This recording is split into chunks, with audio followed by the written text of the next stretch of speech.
तोहरा से प्यार कैले रहली, यही खातिर मंगलसूत्र पहनौले रहली, लेकिन अब ई मंगलसूत्र पहने के तोहरा के कोनो अधिकार नहीं खे, कोनो भी अधिकार नहीं खे।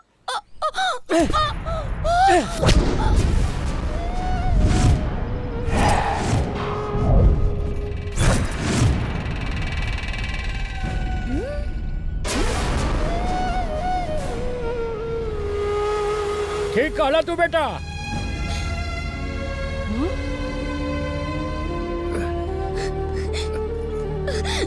मंगलसूत्र पहने का अधिकार एकरा ना, एकरा तू तोहार पत्नी ना, तोहार पत्नी ई हा, ई हमार छोटी बेटी बिमला हा।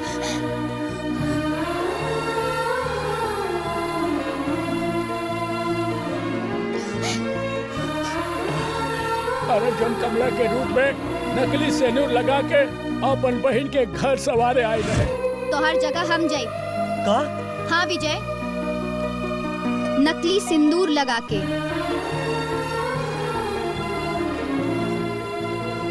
भौजी बिमला ठीक कहत बाड़ी, ई काम में हम हुई इनकर साथ दे, सब ठीक हो जाई। काहे से कमला के साथे तोरा पीठ पीछे बहुत अत्याचार होत रहे, पूछ अपना बाप से। ओके हाथ जरा रहे ना, ओकर हाथ जरावल गई रहे, दिन रात ओकरा के सतावल और मारल पिटल जात रहे। तू अपन धर्म निभालस बेटा, पूछ अपना बाप से, ई लोग से, ई लोग अपन धर्म निभावले।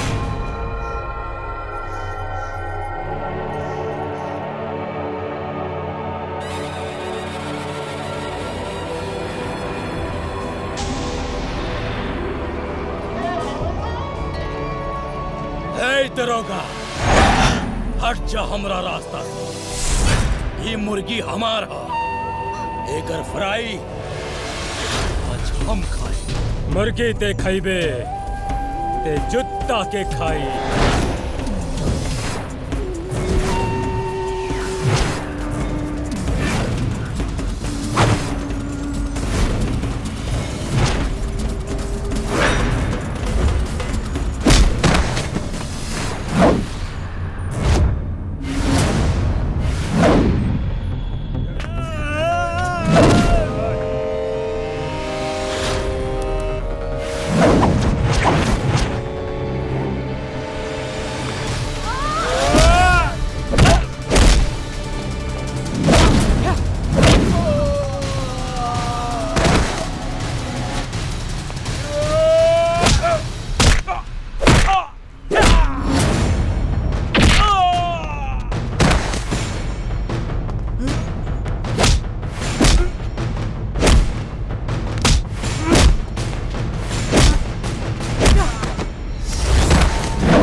कहले रहली नू कि पहले हम समझाइला और ओकरा बाद लतियाइला।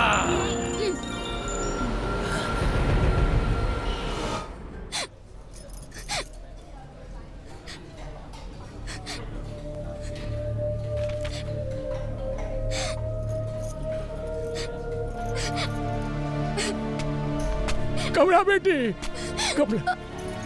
बाबूजी। अरे बेटी, रो मत बेटी, रो मत। मत रो बेटी, चुप आ जा, चुप आ जा, चुप आ जा। अच्छा, तई राउर बिटिया है? जी दरोगा जी, ये हमार बेटिया है।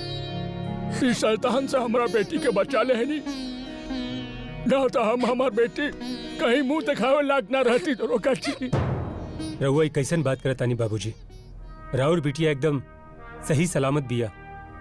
और रहल बात मुंह दिखावे के, तब मुंह दिखावे लायक तब शैतान न रही। ओकरा मुंह पर करीखा चूना पोत के ओकरा के अदालत में पेश करब। जी दरोगा जी, जितना जल्दी हो सके एकरा पे ऐसा दफा लगाई, ऐसा दफा लगाई कि यूं दरिंदा के जिंदगी जेल में सड़ जाए। रहुआ चिंता न करी बाबूजी, ऐसने जानवरन के शिकार करे के खातिर सरकार हमरा के यहाँ भेजले बिया। अब वो शैतान ई गांव के तका ई इलाका के एको लड़की के परछाई के भी छू न सकी। ई हमार राउर से वादा है। धन बानी रहुआ माई बाप, जे राउर जैसन सपूत का जन्म दिले बानी। हम सैल्यूट मारत नहीं रहुआ के। चला बिटिया, चला। हे भगवान। विजय कहाँ बाहो? विजय रामलीला के रिहर्सल में गइल बा। अच्छा, हर बार तो राम बनेला, लेकिन ई बार रावण बनल बा। रावण?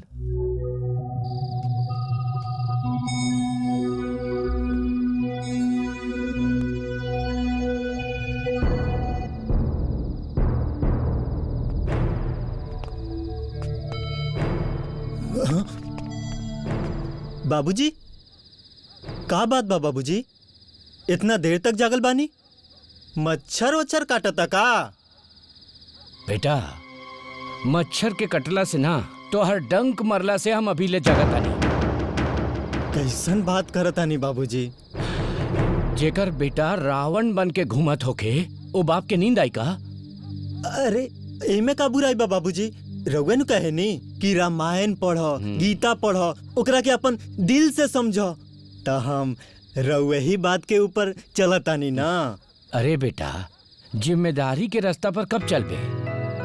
अरे अपन भाई अजय के देख, सब गुण संपन्न बा, हर चीज में नंबर 1, खेल में नंबर 1, संस्कार में नंबर 1, पढ़ाई में नंबर 1। अरे वो इंस्पेक्टर बन गई और तू रावण बन के घूम रहल बाड़े। अरे तोर तो का नंबर बा हमरा आज तक समझ में ना आयल, लेकिन अब ना बेटा, कल सवेरे तोहर नंबर हम फिक्स करब। रुक जा तू। बाबूजी, बाबूजी।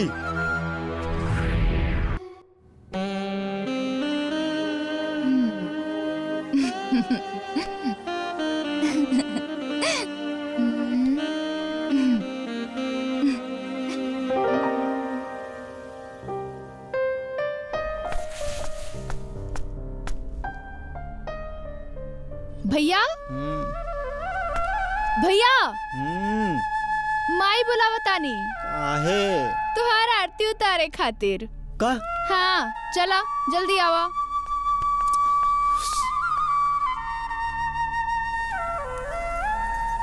माई, हट माई, आज हम रोटी पकाई। अरे वाह, आज माई पे इतना तरस काहे आवता? का करी माई, बेटा है ना तोहार, हाँ। माई के तकलीफ कैसे देख सकीला? हाँ हाँ, और आज तक काहे ना लागल? हाँ? का है ना माई? अच्छा अच्छा अच्छा, ढेर मक्खन मत लगावा। आज तो हर मंसूबा के रोटी ना पकी। ऐसा करा, अब तू जा, अब तू जा। आज तो हम कुछ ना बोलब। माई बचा लेना बाबूजी से। ना। माई माई प्लीज ना। माई बचा लेना बाबूजी आज से। तू समझा और तोहर बाबूजी। चला जा। ते माई है इसकी कसाई। बुआ। हर हर गंगे बचा ले, गंगे बचा ले, गंगा मैया की जय हो, जय हो। अरे सब केहू ते राम नाम के माला जपेला, ते हमरे नाम के माला काहे जपता रे? अरे भगवान तो दुनिया के सब कष्ट नष्ट करेलन, हमार कष्ट तो हमेशा से तू दूर करेलू ना। अच्छा बेटा, तोहार चतुराई चली सही यहाँ ना चली हमरा सामने। अरे जा जाके राजवीर भैया के सामने करा। चालीसा का वहाँ तो रामायण के पाठ भी फेल हो चुकल बा।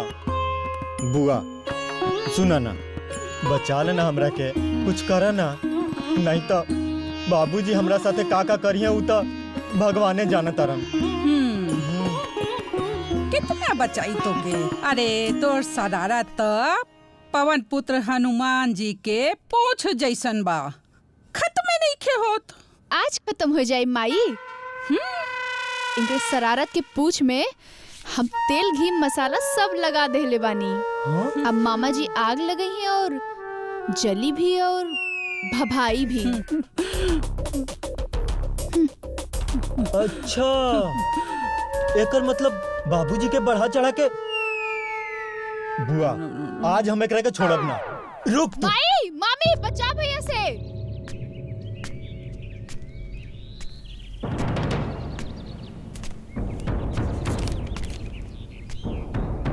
हे भगवान, कैसन जमाना आ गई। का हो रहल बा हमरा देश में। एकरा से तो अच्छा हुई कि भूकंप आ जाओ और सारा पापी दब के मर जास। का हो गइल रे? बाबूजी, बाबूजी ई देखा, एगो लइका के पढ़ावे खातिर ओकर माई बाप घर दुआर खेत बाड़ी सब बेच देहलन, विदेश भेजले। आ जब लइका 2 पैसा कमाए लागल, कामयाब हो गईल, तो उहे कोर्ट मैरिज करके बस गईल। लव मैरिज कर लेलस बाबूजी, लव मैरिज। अरे तो तोरा का परेशानी बा? हमरा परेशानी ना, हम तो ई जाने चाहतनी कि ऐसन कोनो लइका के साथ का करे के चाहिए। अरे जूता मारे के चाहिए ऐसा लड़का के, जूता। जूता? और नहीं तो का। हर माँ बाप के एगो सपना होखेला कि जब ओकर बेटा सयान होखे तो ओकर सुख दुख के भागी होखे, ओकर बुढ़ापा के लाठी होखे, लाठी। लेकिन उहे लड़का जब सयान होखेला त लव मैरिज करे लागेला, लव मैरिज। और लड़कियन के फेरी में पड़ के माई बाप के प्यार दुलार सब भूल जाला। हमरा ऐसा लव मैरिज करे वाला लड़कन से सख्त एलर्जी बा, चाहे वो हमर होए चाहे दूसर केहू के होए।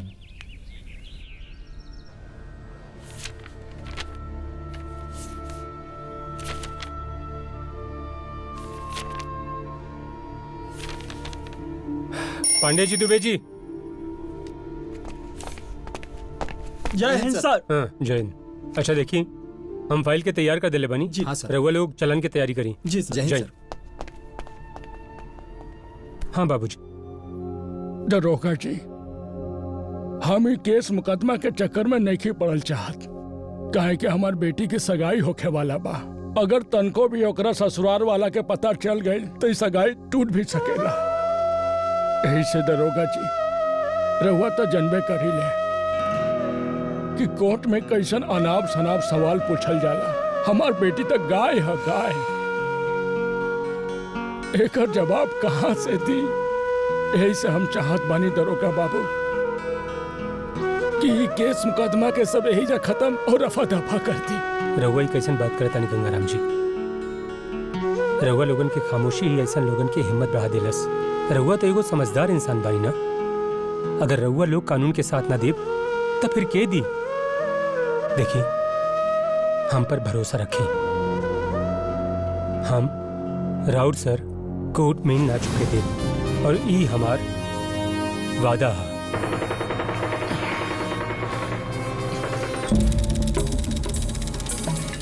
अरे रहुआ चिंता चित करे, दरोगा बाबू आते हो ये आ जाइए नू, तो दूध के दूध पानी के पानी हो जाए।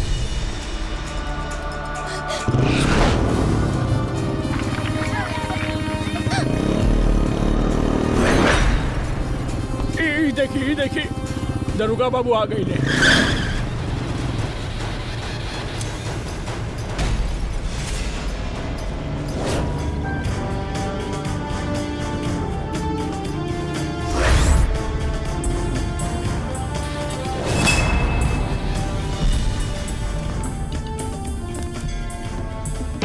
का भइल गंगाराम जी? रउआ हमरा के ऐसन पंचायत में काहे बुलौनी है? क्या बताई दरोगा बाबू, ये लोग हमारा बेटी के रिश्ता तोड़े आ गए। अब रहुए बताए अगर हमरा बेटी के रिश्ता टूट जाई, पूरा गांव जवार में सब जगह शादी के न्योता चल गइल बा। सगरो गांव में पता चल गइल बा कि गंगा राम मुखिया के बेटी के बियाह बा। रहुआ बताई दरोगा जी, का जवाब देवी दुनिया के? ये कि तोहर बेटी के इज्जत लूट गइल बा, यही से रिश्ता टूट गइल बा। रहुआ कैसन बात करता नहीं? गंगा राम जी के बिटिया मंदिर में चढ़ावल फूल जैसन पवित्र बाड़ी। राहुल गवाही तो राहुल कानून भी ना मानेला दरोगा जी। जौन लड़की थाना पुलिस में चल गई, कोर्ट कचहरी में इज्जत नीलाम हो गई, वो पे पर्दा डार के हम अपन भाई का शादी ना कर सकीला। बड़ा भागा बानी रहुआ, जौन ऐसन संस्कारी और सुशील लड़की के आपन बहू बनावे से इनकार करत बानी। अरे हाथ में दिया लेके गली गली खोजबा भी ना तो ऐसन संस्कारी लड़की ना मिली।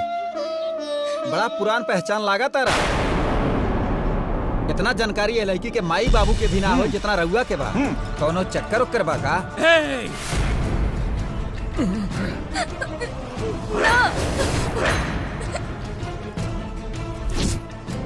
एगो बात याद रखी है, पहले हम समझाइला और ना समझला पे लतियाइला। अगर उल्टा सीधा इल्जाम लगैब त दहेज के चक्कर में ऐसन फसाइब कि कुल खानदान के साथे कोर्ट कचहरी के चक्कर लगावत रह जाइब। ए भाई लोग, सच कहला पे ताच लगेला ही लगेला। सच्चाई के गला घोट रहल बाने दरोगा जी। ए हमनी के समझावे ना, इलतियावे है बाने। हमहू देखा तानी कौन माई के लाल पैदा भइल बा। एकरा जैसन बदतमीज लड़की से हमरा भाई के शादी करावेला। खबरदार, ना लड़की बच्चलन बिया और ना बदनाम बिया, और एकर सबूत हम बानी। और ते का देखबे, हम बानी ओ माई के लाल जवनी लड़की के साथ बियाह करब।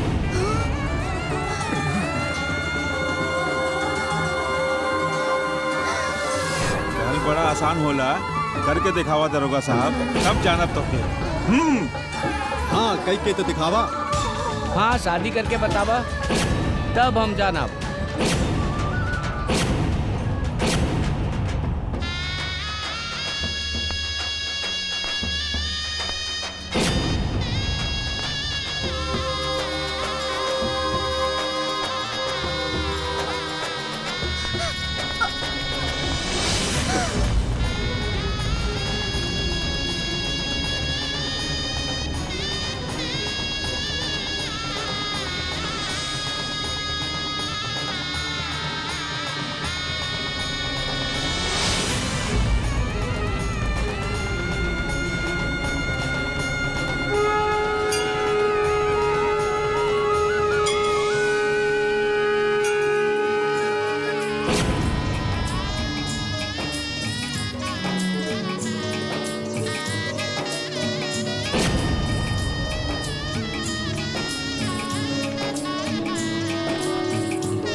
बाबूजी,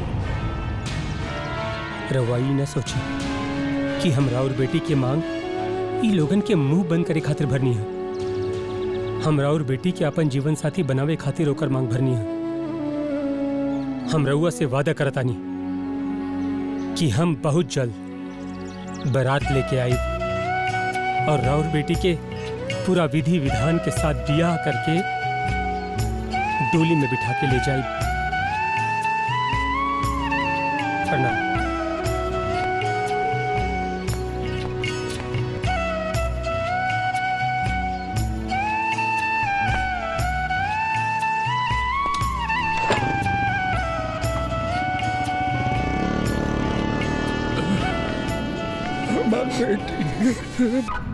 ये हरगिज ना हो सकेला। कोनो एरी गेरी लड़की के हम अपन घर के बहू न बना सकेली। भूल जाओ लड़की के।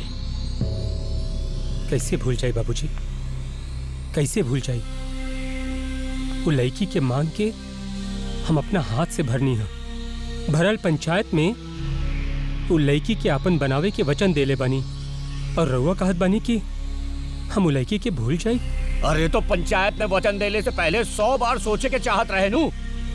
और एगो बात तू समझ ला, ये तो हर थाना नहीं, हमार घर है और ये घर में उहे होई जे हम चाहब। बिल्कुल बाबूजी, वह होला। हम पंचायत में जवन कुछ कहनी है वो हमार खानदान के मान मर्यादा के बात रहल, और यहाँ जवन कुछ करत आनी वो राहुल तिहल संस्कार है बाबूजी। अरे वो संस्कार ना बेवकूफी है तोहार। शादी ब्याह गुड्डा गुड्डी के खेल ना होखेला, ई दू परिवार और दू जिंदगी के मिलन होखेला और एकर फैसला पंचायत में ना परिवार में होखेला। हमरा ई रिश्ता मंजूर नहीं किया। है रहा बादशाह, हाउ देखा बेगम, शादी होके से पहले एकरा जीवन में ग्रहण लगे। दरोगवा तो शादी कैलस लेकिन गौना लेके ना जाए। ई कैसन बात करत ताड़ू दीदी? हम ठीक कहतानी राजवीर। हाँ, जुग जमाना बदल गइल बा। जुग जमाना के देखा, आजकल के लइका का देखा। हाँ, आपन अजय कम से कम इजाजत तो मांगत बा। हाँ, अगर बिना बतौले बियाह कर ले तो का कर ले? तो पसंदू कैले बा, जिंदगी ओकरा के बितावे के बा। अरे हमनी के का, हमनी के ते सिर्फ कुल खानदान और संस्कार देखे के बा। देखा राजवीर, हम कहा तानी जाके देखा, लड़की के भी और ओकरा खानदान के भी ठीक लागी तो हाँ कर दिया, ना तो मना कर दिया। ठीक बा दीदी, आज ले तो हर बात कहियो कटनी है, लेकिन समझा देख रखे, अगर लड़की और कुल खानदान पसंद आई तबे शादी होई, ना तो ना होई। हाँ हाँ।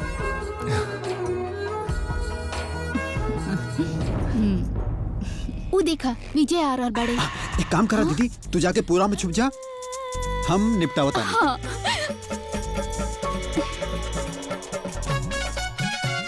आवतारी। ए भैया, का हो गई? हमार मुर्गी का जनी कहाँ गुम हो गई बिया, तनी ढूंढे में मदद कर देना भैया। चली ना भैया। चला। हाँ, एगो काम कर, तू यहाँ देख, हम वहाँ देखा था नहीं। हाँ हाँ। अरे वहाँ जो रे। हाँ।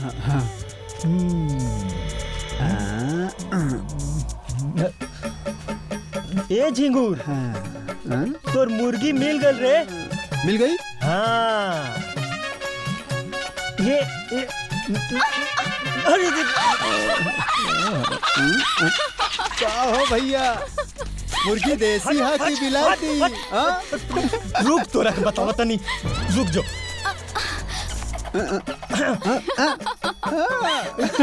हयो ले, हयो ले। रुक। ई कौन नटंकी है तहार? नौटंकी ना, मोहब्बत है। तोहरा मोहब्बत के बरसात से हमार दिल ना पिघली। जब तक ई मुर्गी के लब के दाना ना खिया देबा तब तक हम पीछा ना छोड़ब तहार। ढेर सनकबू ना त दाना ना जहर खिला दे। चल हटा।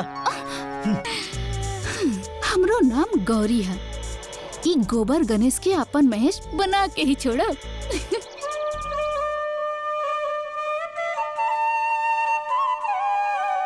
लड़की के उनकर पिताजी के बुलाई। दरअसल वो काम से गए बाड़े, मुखिया हवे ना, तो खबे बुलावा आ जाला। बस आवते होइए, जब तक रहुआ पानी वानी पी ना। ना जब तक हम लड़की के ना देखब और सारा बात फाइनल ना हो जाए तबले हम पानी वानी ना पियब। इस सब काम में कौन देरी? ए बिटिया के बुलावा।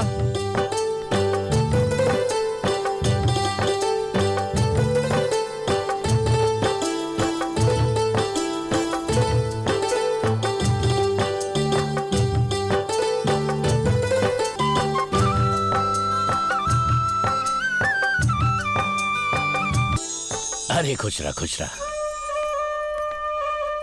बेटी तू जा अंदर जा। जी। बहू एकदम अच्छा खोजले बड़ा, एकदम संस्कारी बिया। एकर मतलब रिश्ता पक्का हो गई। यही बात पर मुंह मीठा कर बाबूजी।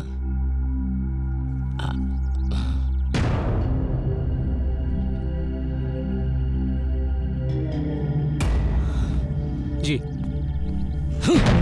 बाबूजी, बाबूजी कहाँ? बाबूजी, बाबूजी कहाँ जाता नहीं?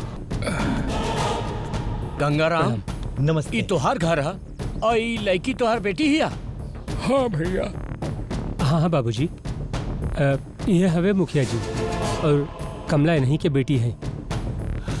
अरे अगर ये हम जानती तो यहाँ थूके ना आई थी। यहाँ कोई रिश्ता ना हो सकेला बेटा, चल यहाँ से। बाबूजी का बात हो गई? का ऐसा काहे बात करता नहीं? अरे तू जानत नहीं खा बेटा, हमार बहन के सुहाग उजाड़े वाला ये आदमी है और तू इनकर बेटी के सुहागिन बनावे चाहता ना। यहाँ कोई रिश्ता ना हो सकेला बेटा, चल यहाँ से। बाबूजी बाबूजी रहुआ कैसे बात करता नहीं? देखी हमरा के रहुआ के 30 साल की दुश्मनी के बारे में ना पता रहल और नहीं कमला के पता रहल। मुखिया जी तो इहो नहीं खे जनतन कि हम राहुल बेटा है। तो अब पता चल गई ना, यही से पहले हमार क्रोध के ज्वालामुखी फट जाए। चल बेटा यहाँ से। बाबूजी देखिए हमारी बात समझे की कोशिश करी। क्रोध के ज्वालामुखी तो लड़की के जिंदगी में फट जाई जेकरा के हम भरल पंचायत में मांग भर ले बानी, जेकरा के जिंदगी भर साथ निभावे के वचन देले बानी। बाबूजी रहुआ के क्रोध के अग्नि में लड़की के जिंदगी ओकर भविष्य कुल राख हो जाई। हम रहुआ आगे हाथ जोड़ता नहीं बाबूजी, हमार बात समझे की कोशिश करी, हमारी बात समझे की कोशिश करी बाबूजी। समझ गए नहीं बेटा, हम तो हर सब बात समझ गए नहीं, लेकिन तू हो एक बात कान खोल के सुन ला। अगर इस लड़की से आज के बाद तू कोई भी संबंध रखला या एक सुहागन बनावे की कोशिश कैला तो हमारे घर के दरवाजा तो हर खातिर हमेशा के लिए बंद हो जाए। चलो बेटा चलो। बाबूजी चल भैया। बाबूजी बाबूजी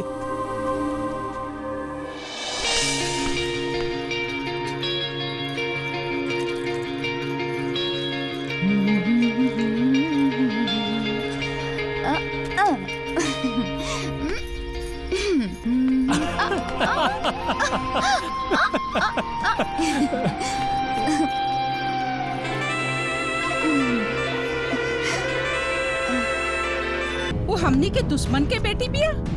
अरे हमरा के पहले पता रहे हम तोहार हाथ में मिठाई के डिब्बा ना गोली बंदूक थमा दे ले। माई ये घर में दुश्मन के बेटी के शक्ल देखने से तो अच्छा बा कि हमनी के घर से चल जाए। खबरदार, दीदी कहीं न जाइहन घर छोड़ के। अरे वो दिन हमरा भुलाइल नहीं खे जब दीदी मतारी की तरह हमार सेवा कैली, और आज जब उनकर सेवा के समय आयल तई कहीं और जाइहन, ये हरगिज न हो सकेला। राजवीर, पहले बात तोहार और हमार रहे, अब इस समय लइकन के बात बा। अब लइकन ई घर के फैसला जौन करी है सो करी है। हमरा दीदी समझ में न आ रहल बा कि दोनों बाप बेटी मिलके पता ना कौन जड़ी हमार बेटा के सुंघा देले बा कि हमेशा उनके तरफदारी में बतियावेला। लेकिन हमहू ओइजा फैसला सुना के आयल बानी, अगर उ लड़की से शादी कैलस तो ई घर के दरवाजा ओकरा लेल हमेशा खातिर बंद।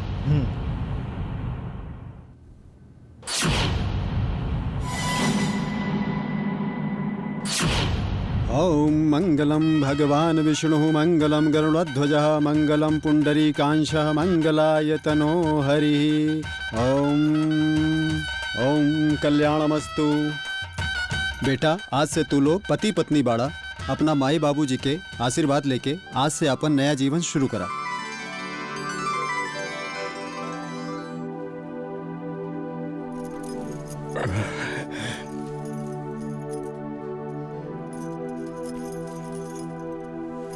बेटी जीवन भर तोहार मातारी बनके तोहार पालन पोषण कैनी, हमेशा तोके आशीर्वाद देनी, लेकिन आज समझ में नहीं खे आवत कि तोरा कैसन कौन आशीर्वाद दे जौन तोहार जीवन के सुख का सवेरा बन जाए। बेटी सुख का सवेरा बन जाए। बेटा तू लोग दिल के फैसला तो कर लेला, बाकी हम अपन मन के फैसला नहीं कर पावत। काहे बाबूजी का भइल? काहे कि हम अपन बेटी तो तोहरे हवाले करते हैं, बाकी हमार मन घबरा रहल बा कि हमरा बेटी के का होई का ना होई। कुछ न हुई बाबूजी, रउआ चिंता न करी। आपसे राउर बेटी हमार धर्म पत्नी भी बड़ी। आज से इनकर सुख दुख हमार सुख दुख बा। हम रउआ से वादा करतानी कि बाबूजी हमार गर्दन भले ही कट जाए, लेकिन हम राउर बेटी के साथ कुछ भी गलत ना होके देब।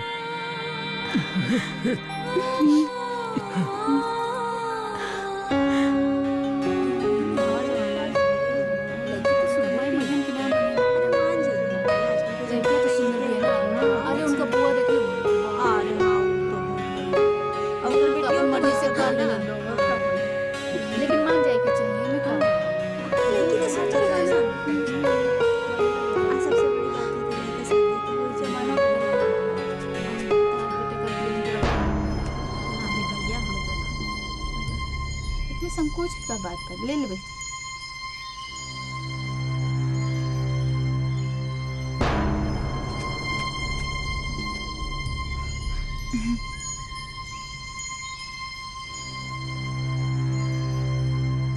बाबूजी, बाबूजी सीटी बाज गई। सीटी बज गई?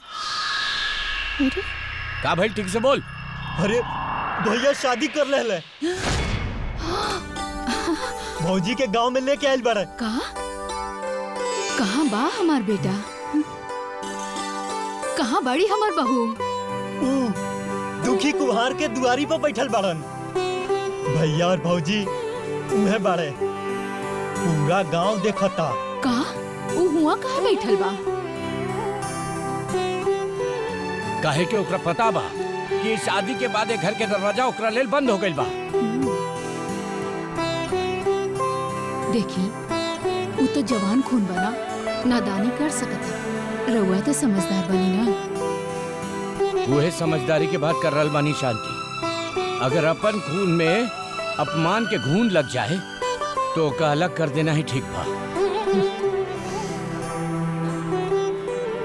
बाबूजी बिल्कुल सही कहत बानी माई। प्राण जाए पर शान ना जाए। अरे दुनिया थूकता था थूके, गाली देता था दे, पर खानदान के मान मर्यादा था ना मिटे के चाहिए ना माई। भैया तो यो कहत बाड़न कि अगर शाम तक उनका के घर के अंदर ना बुलाई तो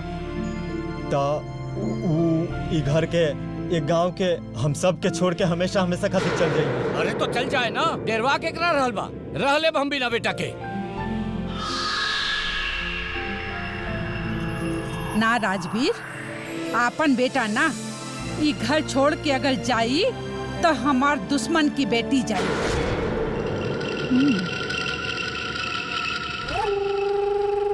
ई का कहता रू दीदी? ठीक कहता नी राजवीर।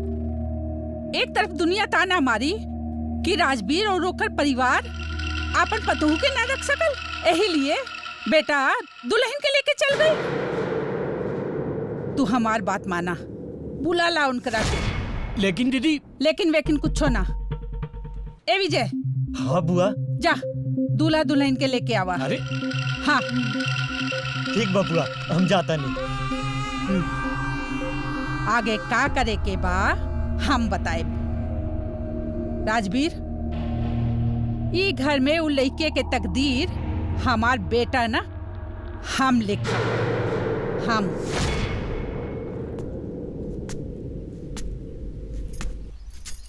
काजी ऐसन काहे बैठल बनी?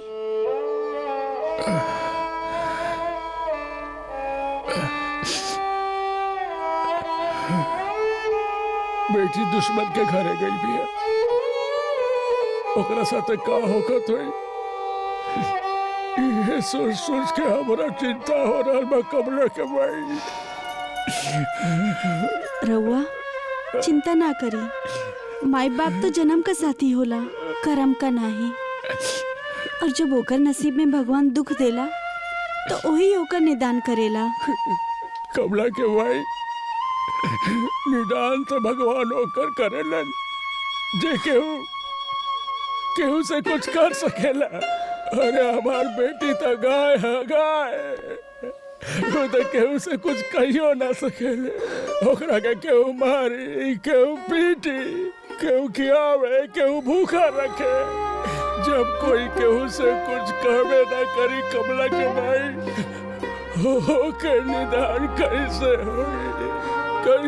होई बोला भगवान रउआ जे केहू से कुछ ना कहेला ओकर पुकार भगवान सुनेला। रउआ भगवान पे भरोसा रखी।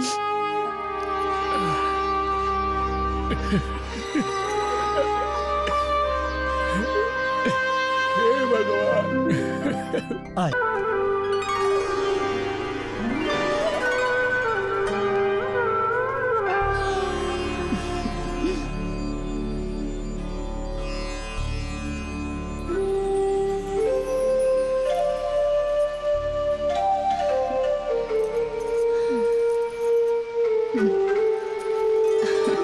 खुश रहो।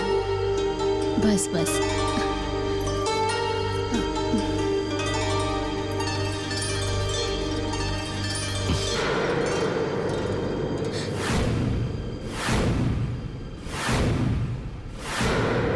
एगो बात सुन ला बेटा, तो हर स्वागत इस चौखट में बा लेकिन दिल में ना।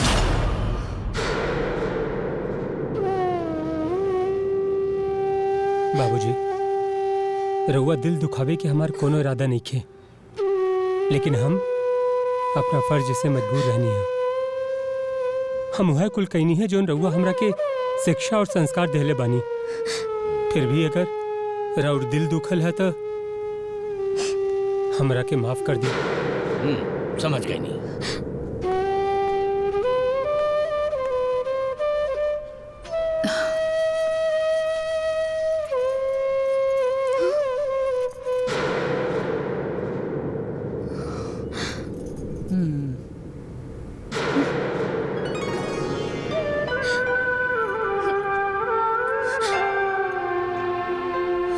आओ बहू आओ, चल आजा।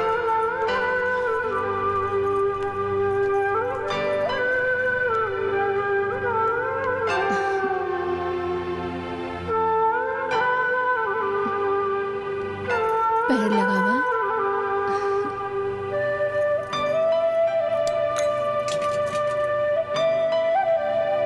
चल। छी।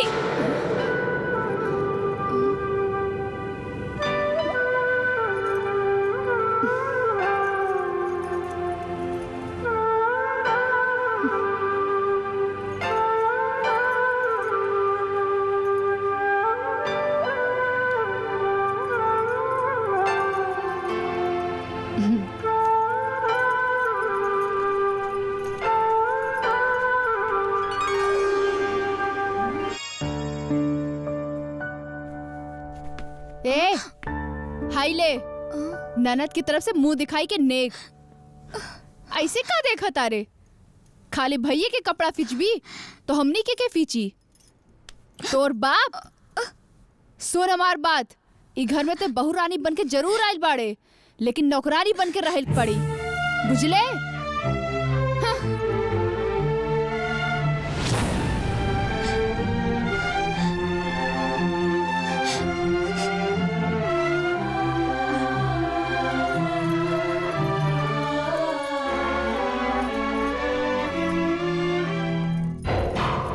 हाय महारानी एजा बैठ के सिंगार पटार करतिया।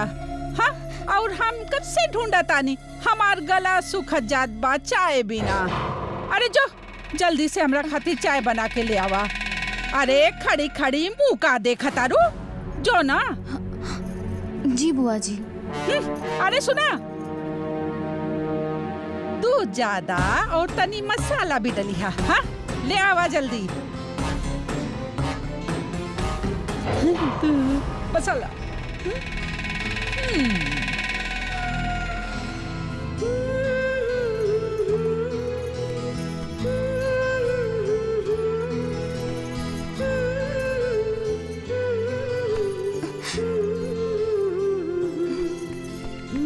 ए सुन, इले माई के साड़ी जल्दी प्रेस कर, लेट ना होके के चाहिए, बुझले? नहीं तो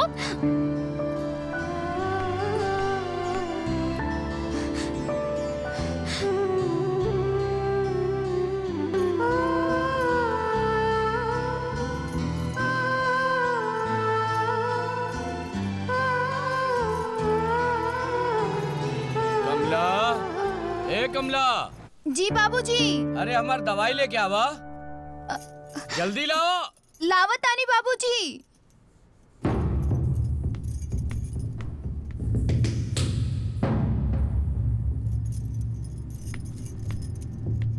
बाबूजी एली दवाई।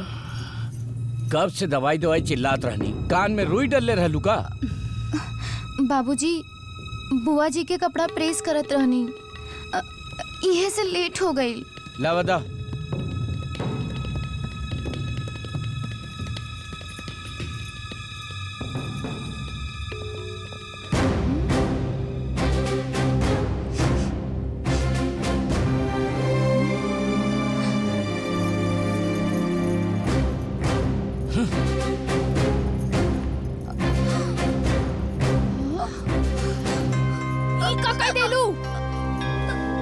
माई के साड़ी रहल, मामा जी दिवाए रहलन। तू जब से घर में आइल बाड़ू सारा काम उल्टा सीधा करत बाड़ू। तोहरा से कोनो काम ढंग से होला कि ना? आज तोहर सारा अहंकार निकाल दे।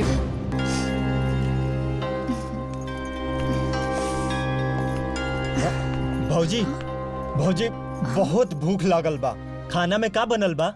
खाना में सब कुछ बन गइल बा। खीर पूरी और सब्जी बाबूजी खातिर बा, और कढ़ी बुआ जी खातिर, पुलाव और दाल बबनी खातिर, और गाजर के हलवा राउर खातिर, जौन हम अपने पसंद से बनौले बानी। जी सुबह 4 बजे से उठकर अब तक तो किचन के कचुम्बर निकाल देलू।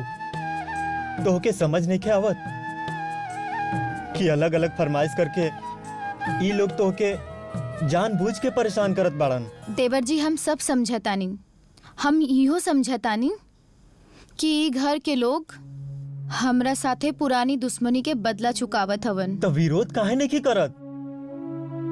भैया से काहे नहीं कहत? ना देवर जी, ना हम विरोध कर सकीला, ना राउर भैया से हम कुछ बता सकीला। काहे भौजी काहे?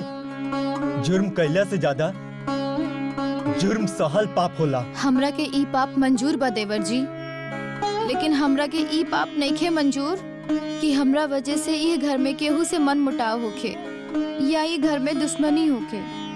इहे से हमरा नसीब में जौन भी सब कुछ लिखल बा हम उ सब हंस के सहब। तू सह सकेलू भौजी, हम ना। अगर तू भैया के ना बतेबू तो हम सब बता दे। रुकी ना देवर जी, राहुल के हमार कसम बा कि राहुल अपन भैया से कुछ ना बताई। ई का कैलू भौजी? ऐसन कसम काहे के देहलू तू? इसलिए कि संस्कार से संसार बसेला और तिरस्कार से परिवार के टुकड़ा हो जाला।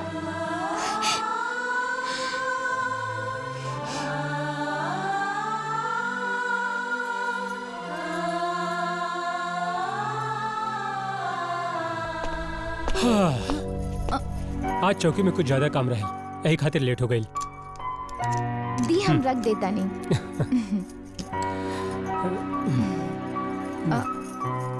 दी हम खोल देता नहीं बटन।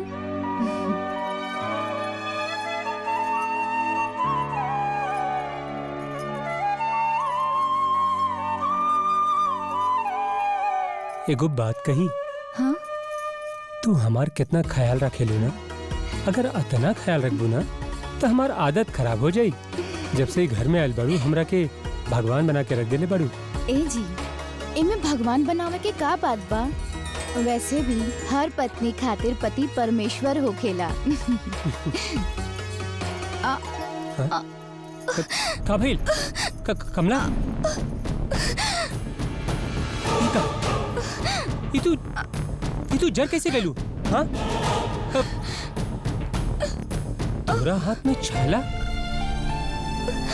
तो उसे कितनी बेर कहली ना कि काहे करेलू इतना काम? अरे घर में और लोग भी तो बाड़न ना। अब हम आ गए बानी जी, हम ही घर की बहू बानी, तो घर के सारा काम हम ही करब ना। और वैसे भी ससुराल में उहे बहू सोना बनेली जे बहू चूल्हा चौका के आग में तपेली। देखा, साच साच कहा, इस चूल्हा चौका के चक्कर में तू हमरा से झूठ तो नहीं खूब बोलत ना।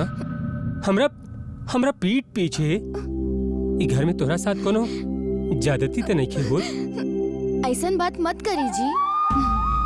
जौन घर में दशरथ जैसन ससुर और कौशल्या जैसन सास, लक्ष्मण जैसन देवर बड़न, तो वो घर में ज्यादती कैसे हो सकेला जी? रहल बात बुआ और बबनी के, ता हम उनकरा के अपन प्यार और सेवा से अपना बना ले। एगो बात कही, कितना खुशनसीब बनी हम, जौन इतना प्यार करे वाली और इतना संस्कारी मेहरारू पैनी है।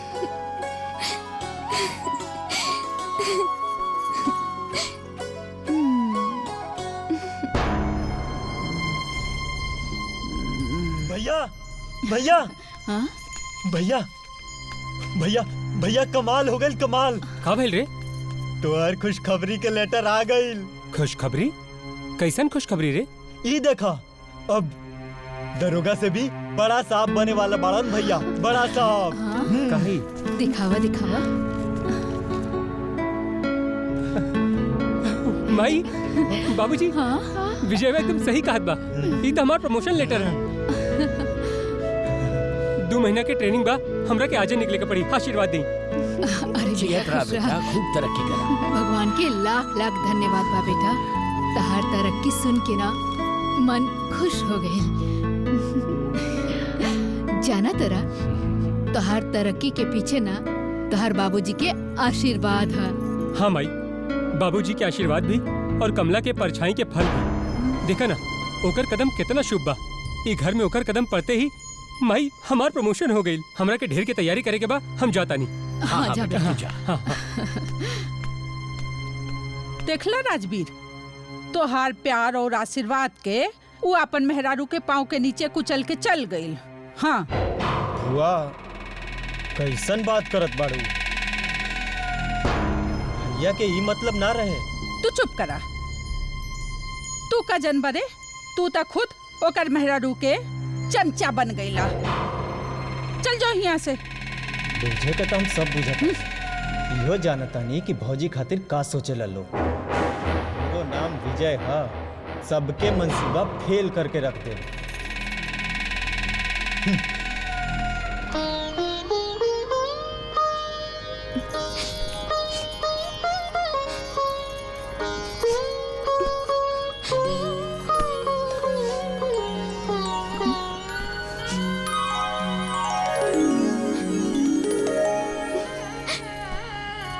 कमला,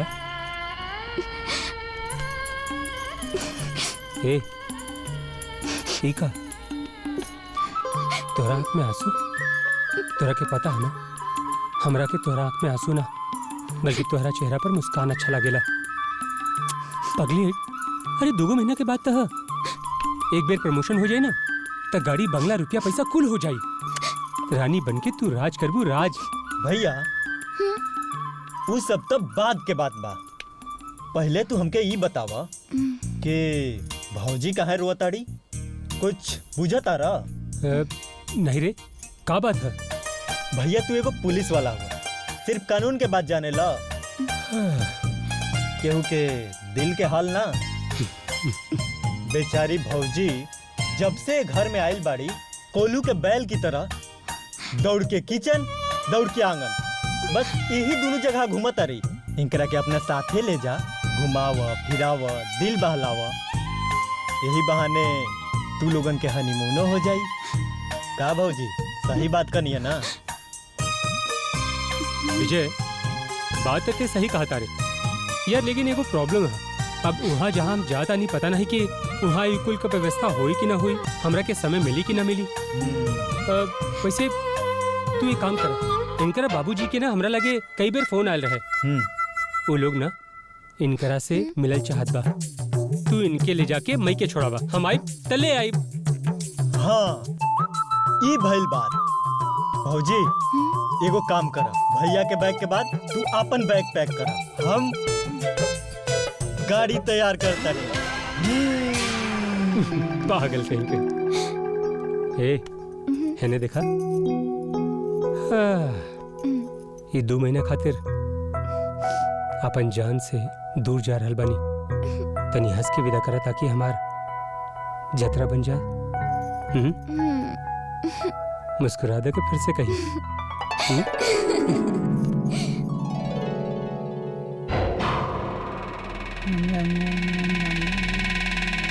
माई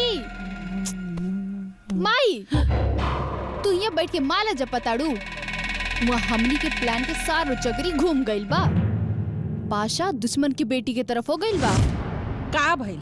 का बकवास करत रे? हाँ, बड़का भैया तो चल गइलेन और विजय भैया के बोल के गबाड़न कि कमला के माई के पहुँचाए दा। और विजय माई के जाए की तैयारी करत आड़े। अच्छा, तो महारानी माई के जातिया। बक्सा पेटी सब तैयार बा। चला चल के देखा। गइल भैंसिया पानी में। बकवास बंद करा, हम देख ले। मजा आई।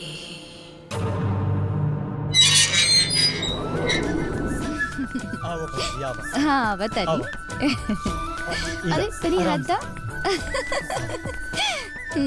ई बाबूजी के गाड़ी है। हाँ। एमे तेल पानी हमेशा अच्छा टंच रहेला। बस गियर लगाते ही तीर जैसन दौड़ेला। ए रुक। ये हमार गाड़ी लेके तू कहाँ जाता रे? भौजी के छोड़े के बा वही से भैया बोल के गइल बाड़ा। अच्छा, बिया अपना मन से कैलस, अब घर के सारा फैसला भी अपना मने से करी। ना बाबूजी, ऐसन बात नहीं है। भौजी तो बस घूमे फिरे और मन बहलावे खातिर जात बाड़ी। भैया आई हैं तो लेके आई हैं। अच्छा, जब सारा फैसला तू लोग आपस में कहिए ले ले बड़े तो हमरे गाड़ी का है। ला चाबी दे चाबी। पैदल जो, और एक बात कान खोल के सुन ले। ये गाड़ी जे बा हमर घर और परिवार के लोग के लिए बा, कोनो दुश्मन की बेटी के लिए ना।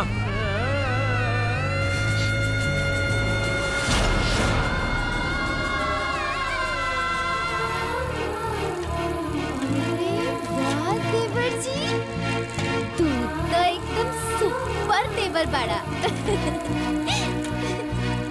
आओ बाबूजी बैठा, हम तो होके लेके जाई। ठीक बा। हाँ, चली देवर जी। चला। जाना तारू भौजी, हाँ? तू जे तरह बात सुन के चुप रह जालू ना, हम जौन लड़की से ब्याह करब वो एकदम तेज तरार मॉडर्न रही। अच्छा? 1 के 4 सुनाई 4। लाल मिर्ची रही, लाल मिर्ची।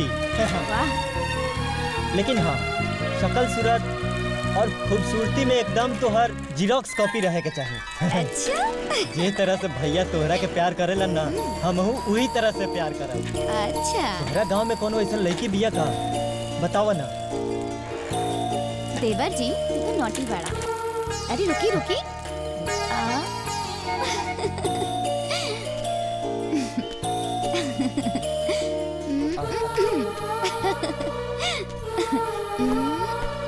पकड़ी देवर जी। चला। चली।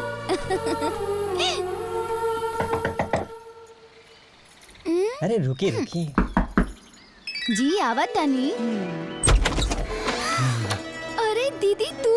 अरे विमला, तू कब आइलू शहर से? दीदी हम परसों आईनी है। कॉलेज में छुट्टी हो गई रहल तो सोचनी है कि हम गांव घूम आई। अच्छा? ई के हवन? जीजा जी हवन का? अरे ना रे पगली, ई हमार देवर जी हवन। हाँ? हाँ। ए देवर जी, हाँ? का भइल? ई हमार छोटकी बहन बिमला है।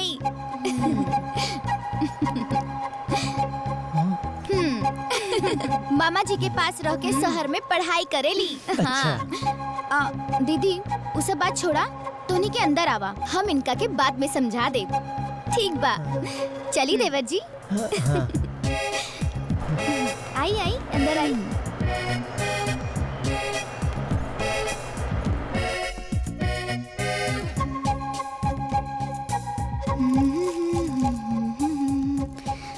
दीदी, तोहर देवर तो बड़े रंगीले बाड़ा ना? अच्छा, तो उनकरा से बच के रहिया।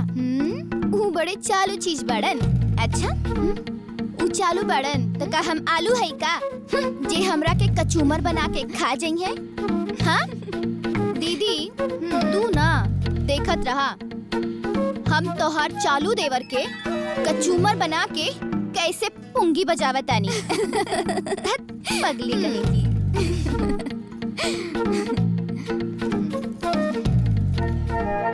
हमरा बाबूजी के स्वभाव हिटलर जैसा है, लेकिन अंदर से नारियल हमें नारियल, ऊपर से कड़क अंदर से नरम। अच्छा।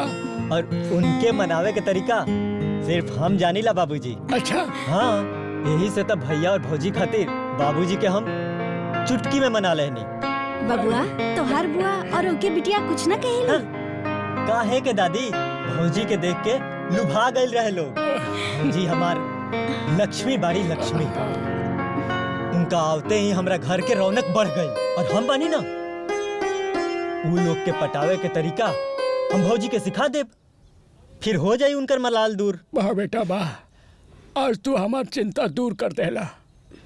हमेशा हमारा कमली के चिंता सतावत रहे बेटा। बाकी आज ईश्वर की कृपा से हमार बेटी के राम जैसन पति मिल गई और लक्ष्मण जैसन देवर। लाख लाख शुक्र। बाबूजी। हाँ बेटी। लक्ष्मण जी के साथ राम कथा खत्म हो गई होके तो इनके हम खाना खियावे ले जाई। हाँ बेटी हाँ, जा बेटा जा जा खाना खा ला। ठीक बा बाबूजी। चली ना जीजा जी आई। बाबूजी आओ बताइए। आई अंदर आई बैठी। का खुशबू बा भौजी, खाना के खुशबू से ही हमार पेट भर गई। ये बनौले बा बिमला बनौले बाड़ी। जीजा जी ये हमरे हाथ के बनल खाना है, तनी खा के तो बताई कैसन लागता। जब इतना प्यार से कहत बाड़ू तब खाए के तो पड़बे करी।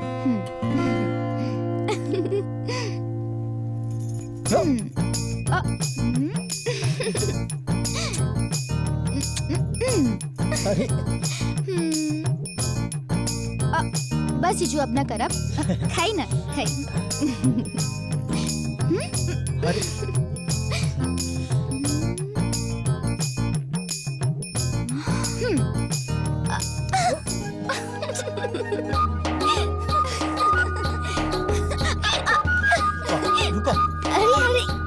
जीजू अच्छा जीजू जी सॉरी अब ना परेशान करब।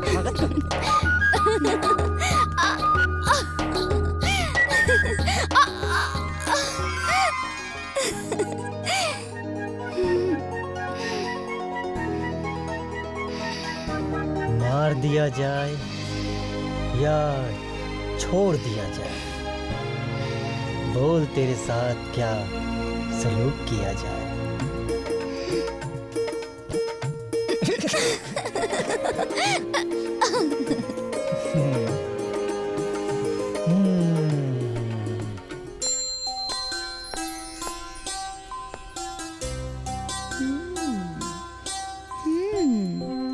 जीजू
अरे कमली कमाई।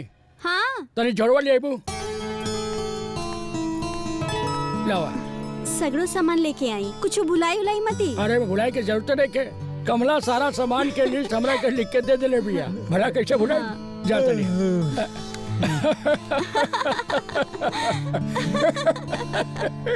कहाँ भइल बाबूजी? रउआ लोग हंसत काहे बानी? अरे बेटा तू हमरा से का पूछा तरा? अगर पूछे ही के बा तो कमला से जाके पूछा। भौजी से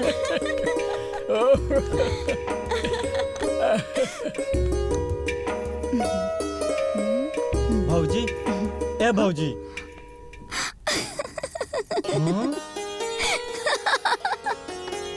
अरे तू हम पे हंसतारू। भौजी का बात बा बताई ना। वहाँ बाबूजी और यहाँ तू हमरा पे हंसतारू। हमका सर्कस के जोकर लगता नहीं। बिल्कुल देवर जी बिल्कुल। ई देखा। तेरी। अच्छा यही सब उ विमला महारानी के काम है।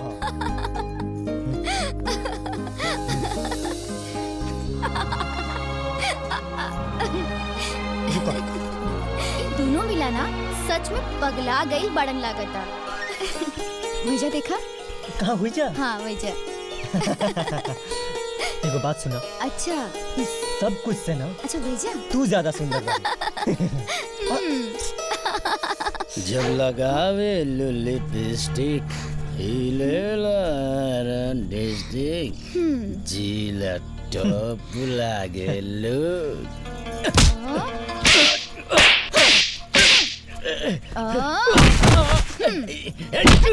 ए देख पकड़ पकड़। देख ले तोरा के बाद में। हट। अरे बस करा आप।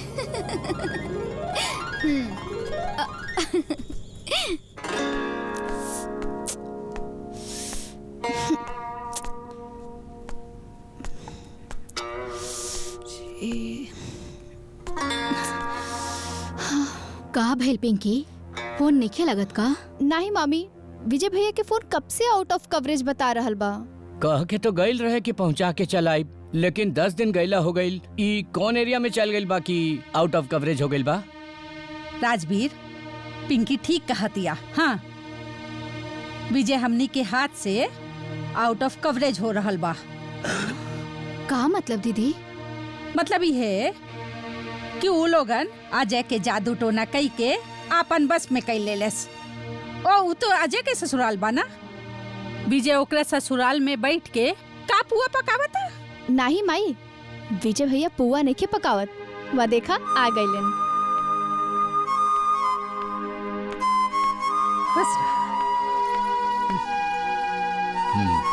खुश रहा बेटा।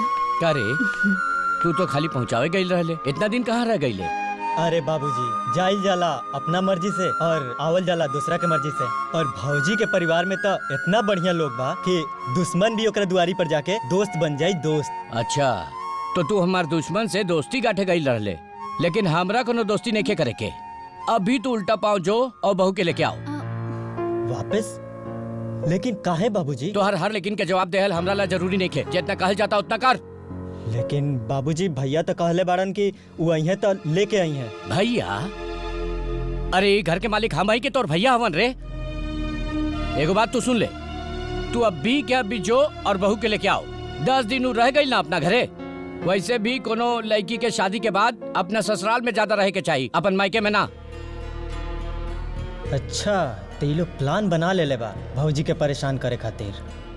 ए खड़ा खड़ा का सोचा ताड़े? तू जेबे कि ना? आप जो जाके लेके आओ। ठीक ठीक बा बाबूजी, 1-2 दिन में जाके ले आई। अभी ये तो आइल बानी तो हमरा कुछ जरूरी काम बा, वो निपटा के जाइब और भौजी के लेके आइब। हाँ बेटा। ठीक बा? हाँ बेटा जा बेटा।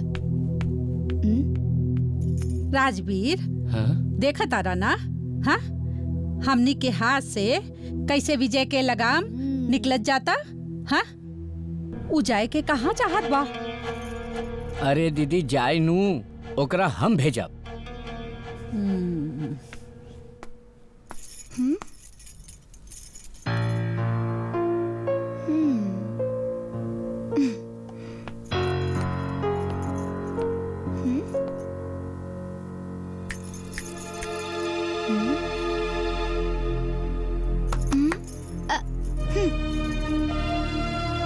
का बात बा बबनी? कुछ ना दीदी, बस ऐसे ही।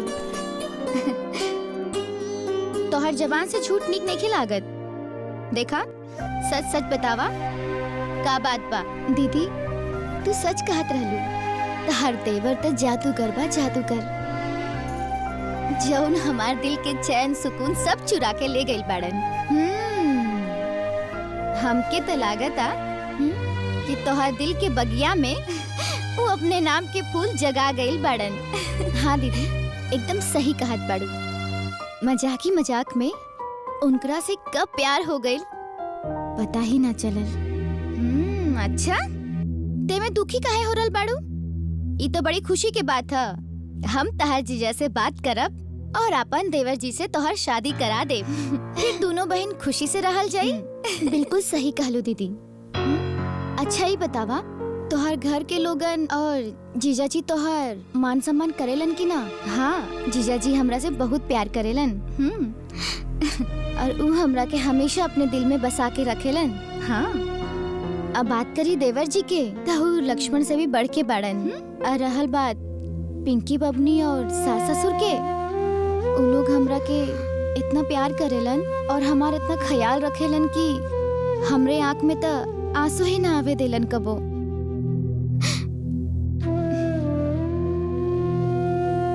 दीदी, लेकिन ई जौन तोहर आँख में आंसू बा, ई खुशी के ना गम के आंसू बा। तो के हमार कसम बा दीदी, सच सच बतावा का बात बा?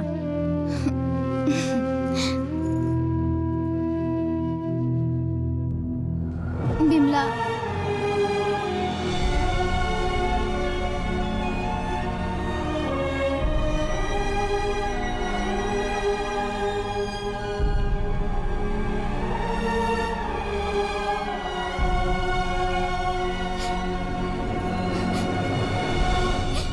तो के हमार कसम है कि तुम आई और बाबूजी के कुछ मत बताइया।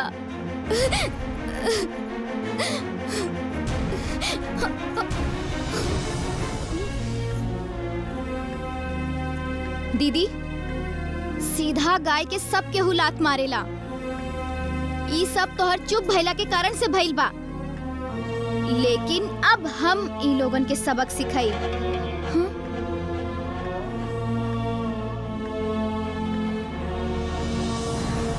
बिल्कुल ना, दीदी वो घर में हरगिज लागे ना चाहिए। काहे बिमला, काहे?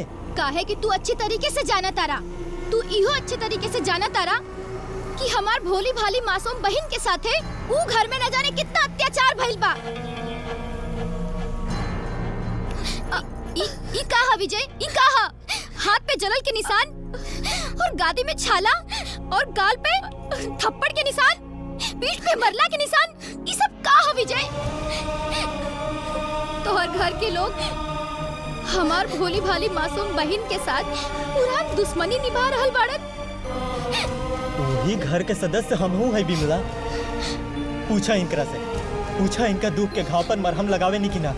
हाँ, वही घर के सदस्य हमार भैया भी हुआ जे इनके दिहल वचन निभावे खातिर अपन घर परिवार गांव तक छोड़े के तैयार हो गए। घर के छोटा बेटा होके के नाते हमार हाथ पांव मर्यादा के जंजीर में बंधल बा। ऊपर से भौजी अपन कसम देके हमार मुंह बंद कर देले बाड़ी। कसम तो ही हमो के देले रही मुंह बंद करावे खातिर, लेकिन हमार बहनू घर में तभी जाइए जब जीजाजी लौट के आ जाइए। बस ना विमला, तू ऐसा मत करा, न तो हमार घर परिवार टूट जाई। भौजी सही कहत बाड़ी विमला, हम तो यहाँ आवल ना चाहत रही, लेकिन के तरह जबरदस्ती भेजल गइल बानी हम ही जानत बानी। और हम इहो अच्छी तरह से जानत आनी कि भौजी के वहाँ काहे बुलावल जाता, लेकिन ई बार हम भौजी के साथे कोनो अत्याचार ना होके दे। एकरा खातिर अगर हमके मर्यादा के जंजीर तोड़े के पड़ी तो हम तोड़ दे, पर चुप ना रहब। ना विजय, तोहरा के कोनो मर्यादा ना तोड़े के पड़ी और न ही हमार भोली भाली बहन के अब कोनो अत्याचार सहे के पड़ी। अगर तू हमार साथ देबा तो बोला विजय, हमार साथ देबा? ऊ कैसे विमला, कैसे? अगर ऐसा कोनो रास्ता बा तब बतावा, तू जौन कहबू हम करे के तैयार बानी। जीजा 2 महीना खातिर बाहर गई बाड़न, उनका के लौटे तक हम तोहर घर के लोगन के सुधार दे। ना विमला, सब गड़बड़ हो जाई। ना दीदी, तू घबरा मत। हम ऊ घर में तोहर बदला लेवे ना जा रहल बानी, बल्कि ऊ लोगन के मन बदले जा रहल बानी। दिल के दुश्मनी के प्यार में बदले जा रहल बानी। तोहर जगह हम जाई। का? हाँ विजय। बाबूजी, माई, ई देखा भौजी आ गईली।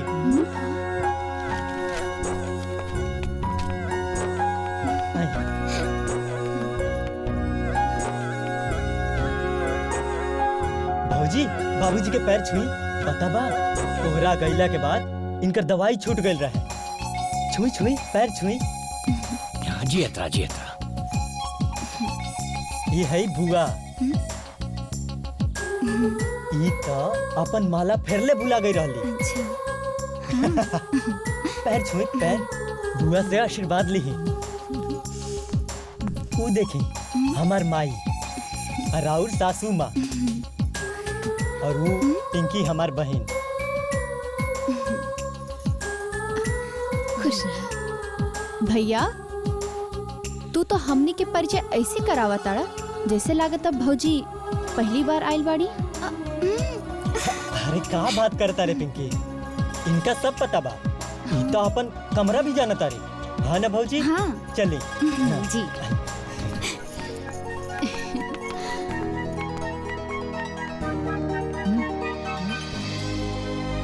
अगर अपना प्रेम और भक्ति से ससुर जी के दिल जीत ले त ई घर के सब केहू सुख शांति के भजन गावे लगी हैं। और ससुर जी के बदलते ही ये बुढ़िया जौन दिन भर माला जपतिया ये अपने आप ही सुधर जाई। ये ठीक रही।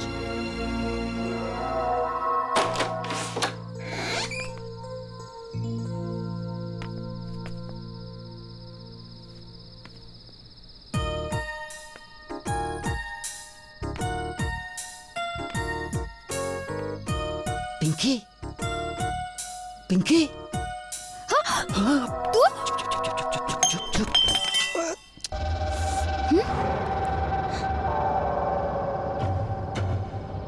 अरे हम हैं, हम तो हार सुनील। तू ही क्या करता रहा? चाहिए से।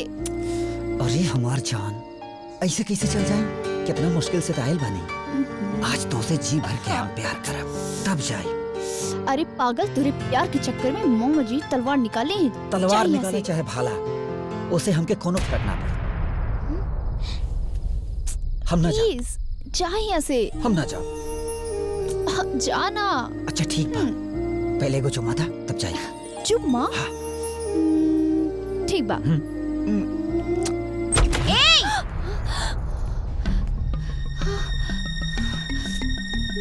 के हई?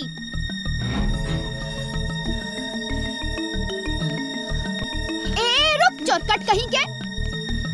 अच्छा, तो तू यही जा चोरी चोरी छुप के रास लीला मना रहल बाड़ू। हाँ, ये रहे ऊ। भौजी प्लीज शांत रहा। क्यों सुन ली भौजी, प्लीज क्यों उसे कुछ ना कहिया। ओ सुनील रहल हमरा से मिले खातिर आए रहल। ओ तो अब आई ऊपर पहाड़ के नीचे। तो घर वाले मिलके मार का चूमर निकाल देंगे। भौजी ये घर में घुसल बा। जिंदगी भर गुलामी का बात बहू, का भाई? क्यों ना बाबूजी, चोर रहे हम भगा देनी। ओ कौनो चोर रहे कि छिछोर रहे? हैं? चुप रहे दीदी, हमेशा रहुआ उल्टा सीधा ही सोचे नहीं। ई तो अच्छा भइल कि समय से बहू जाग गईली, ना तो पता ना काका लुटा जाए थे। चली जी। चलो।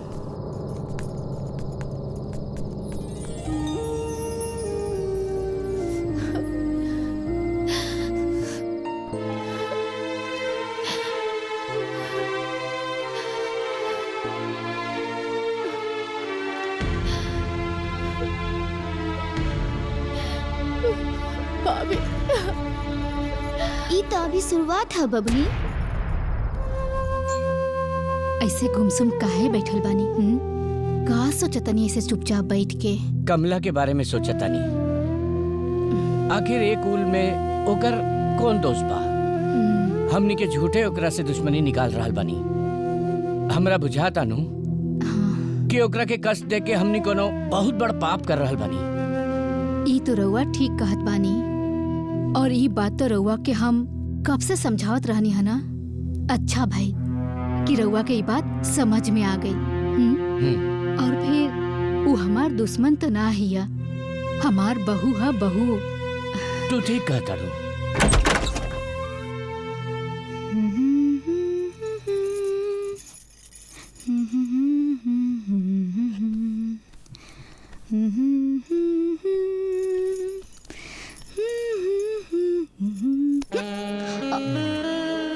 का करतानी जी, क्यों देख लेता? अरे दुनिया के मारा गोली, तनी हमरे साथे खेलला प्यार वाली होली।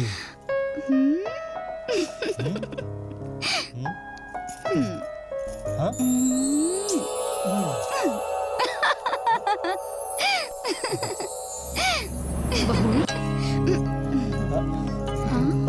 माई हाँ, ई गाल पर आलता कैसे लग गई? हम ना माई, उ तो भौजी लगा देली है। ई तो ठीक गई। एकरे जगह अगर पूरा मुंह पे पोत देती ना, और सुंदर लागित। माई तू तुम्हारी छिछोरापन कब जाई? चला जा दौड़ के और अपन बाबूजी के दवाई ले आवा बाजार से। जा।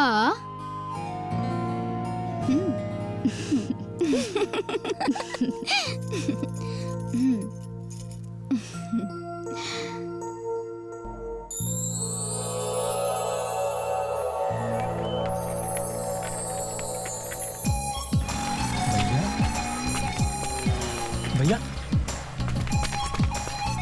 अरे अजय, ते यहीं जा? भैया तू और यहाँ? हाँ हम काहे का भाई? अरे भैया तू इतना जल्दी कहाँ आ गई लो?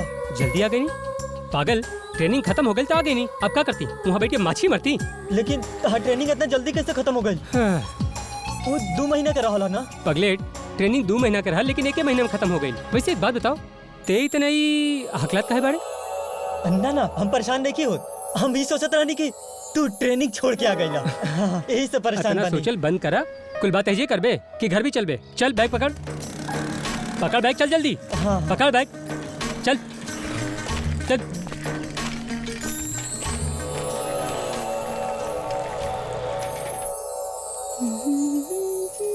भौजी, भौजी देखा भैया आ गई ले, भैया आ गई ले।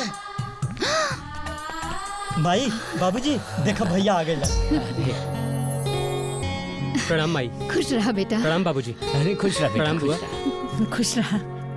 अरे बेटा, तू 2 महीना खातिर गइल रहला ना, अचानक कैसे आ गईला? तोहर तबीयत तो ठीक है ना? हाँ माई, हमार तबीयत एकदम ठीक बा, बस हमार ट्रेनिंग 1 महीने में खत्म हो गई। वो लोग जोन जोन पूछलन ना, हम फटाफट बता देनी, और जोन जोन कहलन हम करके दिखा देनी। अरे वाह, शाबाश बेटा, तोरा से हमरा यह उम्मीद रहे। ऐसे तू बहुत बढ़िया कैला जे पहले चलैला। हम विजय के भेज के बहू के बुलवा ले बनी। का कमला आइल बिया? हाँ बेटा, कमला आइल बाड़ी, और कमला बहुत बढ़िया बाड़ी बेटा, बड़ा सेवा करेली हमार। जा अंदर जाके मिलला, इंतजार करत होई। हाँ, जी जी जी जी बाबूजी, हम जाता नहीं। हाँ ए लेके जा। चलो भैया।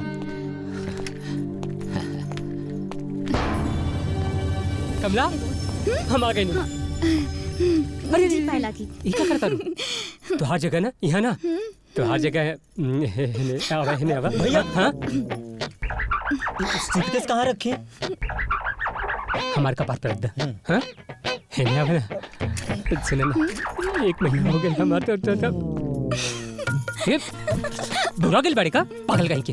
कहाँ भइल भैया? ये कहाँ? सॉरी भैया, गलती से मिस्टेक हो गई। मिस्टेक हो गई। कमला, लगता ना एक दिमाग खराब हो गई बा। ठीक बा, तू बस 2 मिनट रुका, हम एक के ठिकाने लगा के आता नहीं। ठीक बा, चल चल। भैया हम बिल्कुल ठीक बनी। चल चल चल।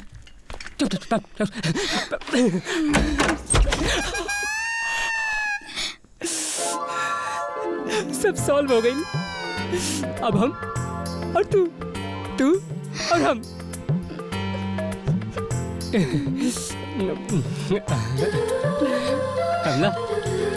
खेल विजय 1 महीना हो गया ना हम का कहनी कि दोनों ना का भाई हाँ इन्हें अपने तनी सज्जा हाँ का भाई हाँ हे भगवान हमरा प्यार पर भैया के स्टाम्प लगे से बचा ली वरना हम बर्बाद हो जाए। अरे हम 1 महीना बाद आवा था नहीं तोरा के तब हमरा से चिपके के चाहिए प्यार मोहब्बत करे के चाहिए और तू हमरा से दूर भागत बड़ू।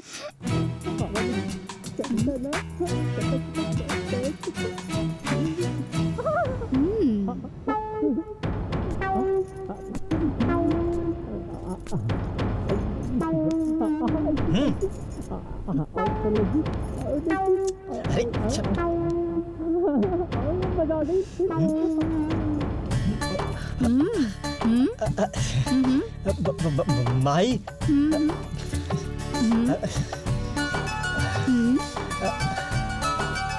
कान लगा के का सुनत रे रे हाँ?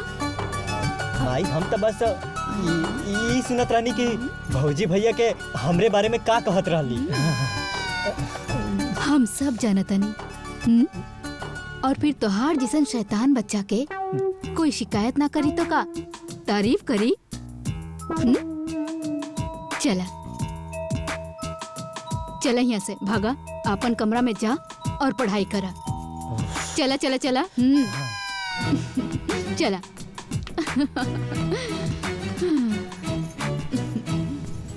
का हो गई भुला गेलू का हाँ कि हम तोहार मरद है मरद भसुर ना।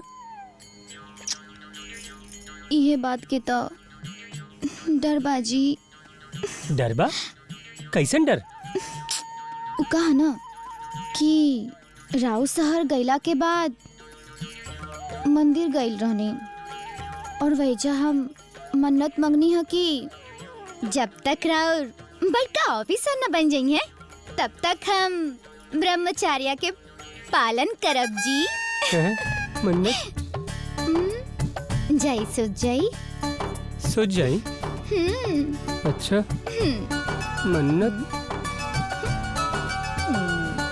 करे जाके ठंडक न मिला ठीक बा अब तोहार खातिर इहो कुर्बानी दे देब हम जाता नहीं।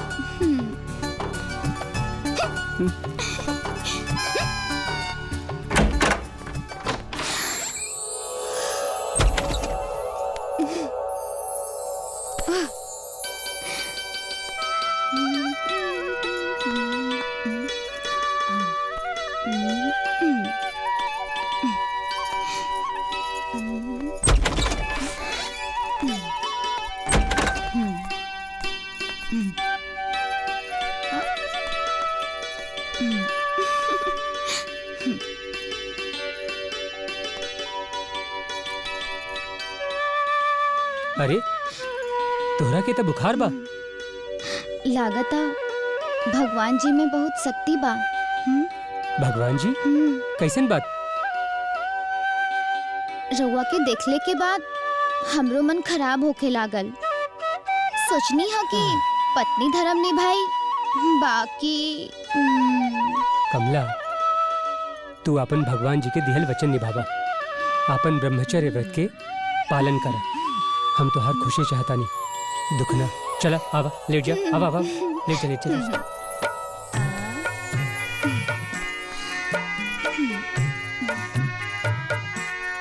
रउआ कितना महान बानी जी हमार कितना ख्याल रखेनी। अच्छा तो हो तो हमार कितना ख्याल रखेलू और वैसे भी पति पत्नी तो होबे करेलन सुख दुख के साथी। बस कुछ ही दिन की तो बात बा बाकी सब जल्दी ठीक हो जाए। कुछ हो बात हो हम तो हर जन्म जन्म खातिर इंतजार कर सकीले। ठीक से सो जा।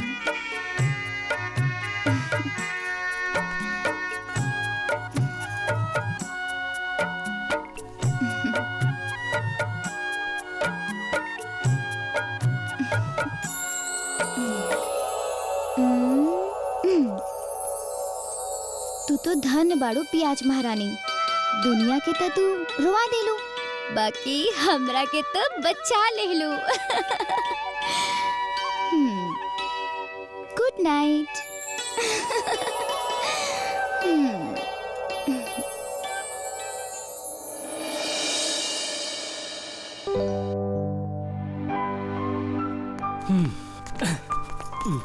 अरे अजय बेटा, तू कहाँ जात बड़ा?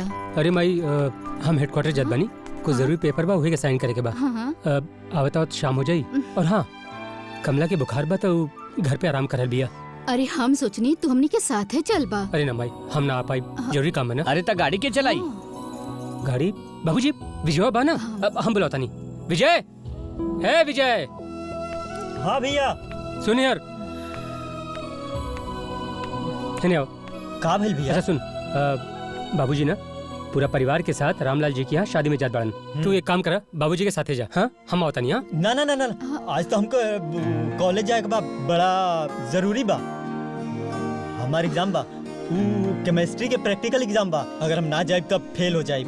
शादी के चलते हम एग्जाम में फेल ना हो सकेले। हमके पढ़ाई करे, हम जात। अरे पढ़ाई बाद में। अरे सुन, अरे रहे दा, हम अपने से गाड़ी चला के चल जाए। आज इनकर पढ़ाई बहुत जरूरी बा, आजे पढ़ के डॉक्टर बन जाई हैं। अरे चलो अब चुप हो चला। ठीक बा माई, हम और से हेडक्वार्टर चला जाओ। हाँ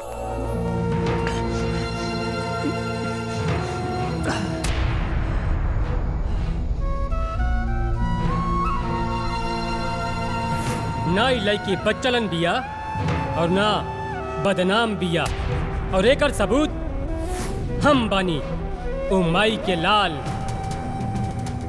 जवनी लड़की के साथ बियाह करब।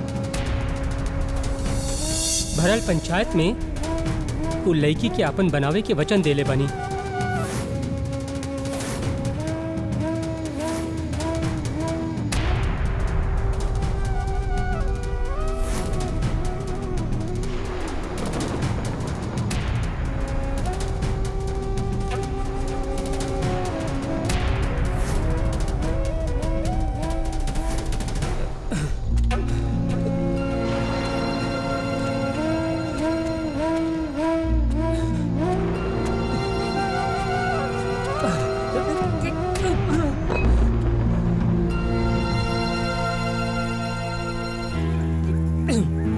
बाबूजी, माई, बाबूजी। अरे कहाँ बहन? अजय, अजय कहाँ रहला रात भर? अपन जिंदगी के दोराह पर रहनी बाबूजी, जना के एक रास्ता मौत के तरफ जा रहल और दूसर का रास्ता एक घर के तरफ। अजय, ये कैसे बात बोला तारा तू कहीं दारू तो नहीं खा पी ले? तोरा पता बना ये घर में दारू पीना गुनाह बा? बाबूजी, हमसे गुनाह तो हो गई, हमसे बहुत गुनाह हो गई बाबूजी।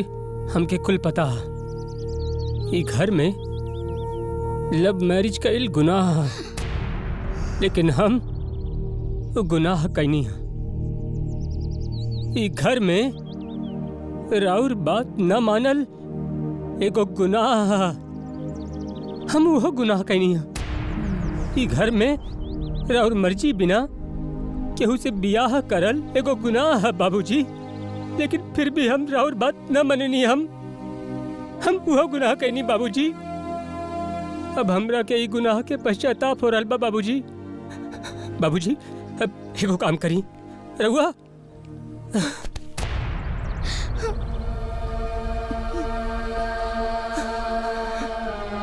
मारी बाबूजी, मारी हमरा के।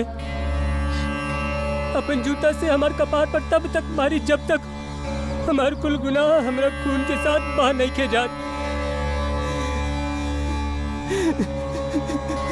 मारी बाबूजी, मारी बाबूजी। अरे ना बेटा ना, ये तो हर सारा गुनाह तो आंसू के साथे बह गई। कहाँ भइल बा बेटा, कहाँ बात बा? बाबूजी, लोग बिल्कुल सच कहलन। अपन माई, अपन बाबूजी के दिल दुखा के बिना उनकर आशीर्वाद के कईल गईल काम ना कबो सफल न हो सकेला। हम अपन मर्जी से ना कुल काम करनी है और हम भी सफल न हो पाई बाबूजी। ऐसन काहे बोला तेरा बेटा? औलाद तो माँ बाप के जिगर के टुकड़ा होला और उनका नाराजगी भी औलाद के भलाई खातिर होला। ऐसन कौन बात है तहार मन में बेटा जौन बता नहीं खा सकत? बता दा बेटा, जौन बात तहार मन में बा बता दा, हम तोहर साथे बानी। जानल चाहता हूँ माई, हम बता नहीं। वो लड़की जेकरा प्यार के खातिर, जेकरा से बियाह करे के खातिर हम कुल जमाना से भिड़ गई नहीं, वो लड़की जेकरा खातिर हम अपन घर अपन परिवार के बात न मन ली माई, वो लड़की जेकरा खातिर हम अपन बाबूजी के दिल दुखवनी,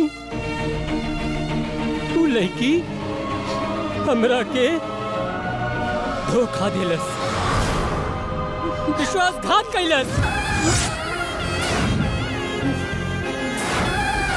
ना भैया। अजय, ये कैसन बात कर रहा तू? अरे बहू तो ये घर के लक्ष्मी बिया। लक्ष्मी ना बाबूजी, वो लक्ष्मी बिया।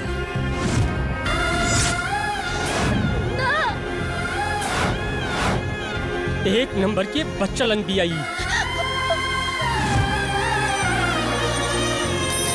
जवन भाई के लक्ष्मण बनावे में हमरा के 20 बरस लाग गईल, उहे भाई के 20 दिन में रावण बना देहलस बाबूजी, रावण बना देहलस।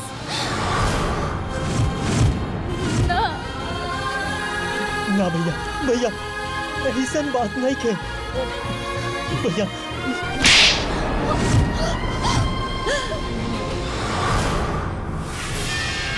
बस बहुत हो गई, बहुत हो गई तोहनी लोगन की नाटक। अब हो ना विश्वासघाती कवन कमी रह गल रहे हमरा प्यार में?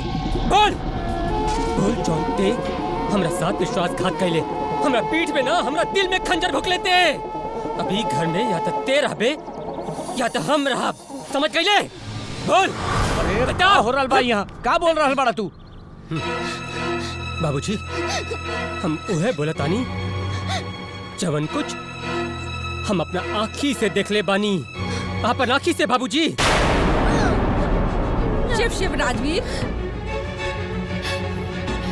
आज एकदम सही कहा था। हाँ, वो दिन वो दुल्हन के रूम से कोनो चोर ना ये विजयवा के भगायल रहे।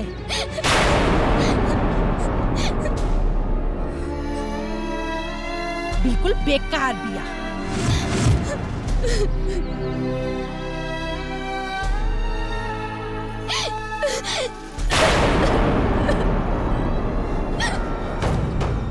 बाबूजी हम जानबूझ के मरल मछली ना खा सकीले।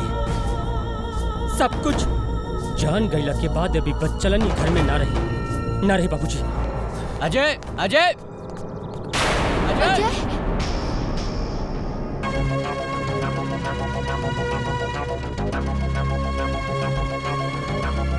अब हमके कुछ न कुछ करही के पड़ी।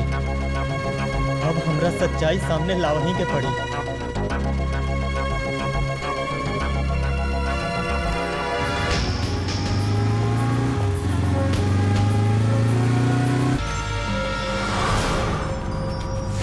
जब गीदड़ के मौत आवेला तो उस शहर के तरफ भागेला,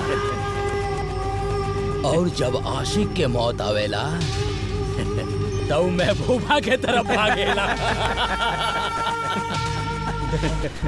हमरा के जितना मारे के बाद मार ली हलो, हम कुछ ना करब, लेकिन अभी हमके जाए दो, न तो हमार घर टूट जाई। आज तो हाथ टूटी, गोर टूटी और गर्दन टूटी। ले चल पकड़ के। बड़ा लोग जाए दो लोग हमके।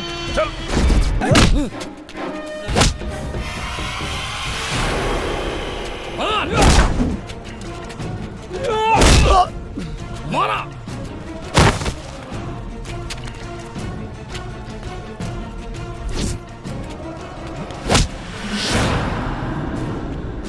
हो गई, जितना मारे के बाद मार ले ललो।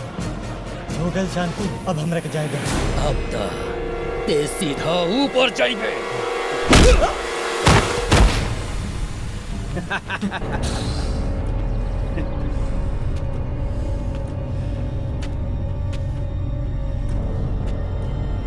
लागत आते मार खैला बिना ना सिधर बे। हाँ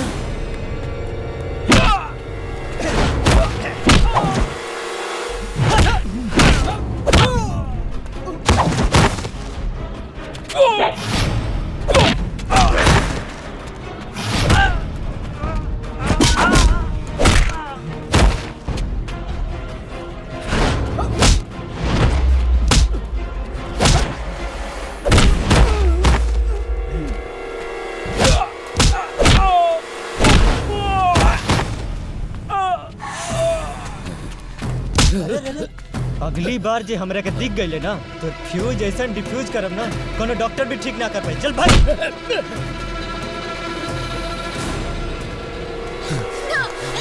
चल।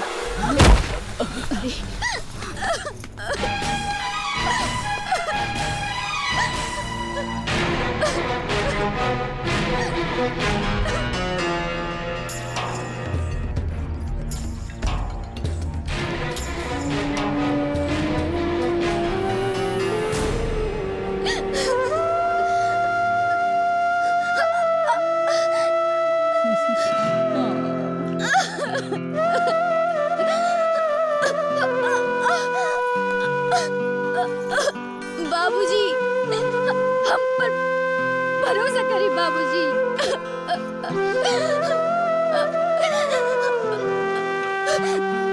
माई, हम गलत नहीं खे माई। हम कहली नू कि आज हम केहू के बात ना सुनब।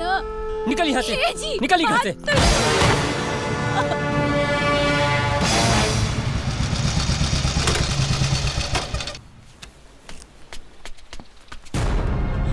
भौजी, बाबूजी, माई, भौजी, भौजी, भौजी गेट खोला। अरे भौजी, वो घर पे बहुत बड़ बवाल हो गया बा। वो भैया हमारे विमला के साथ में।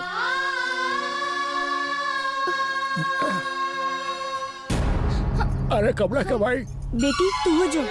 देखो बेटा, तू चिंता जिन करा। हमने बानी नू, हमने के चल के सब संभाल ले। हाँ चला, तू ही जरा। चलो बेटा। चलिए बाबूजी। चला चला।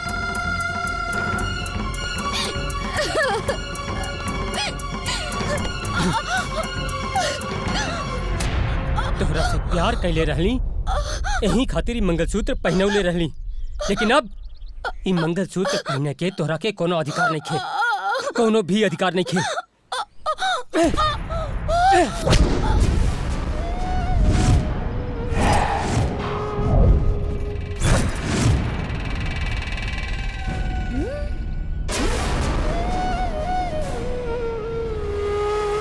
ठीक कहला तू बेटा।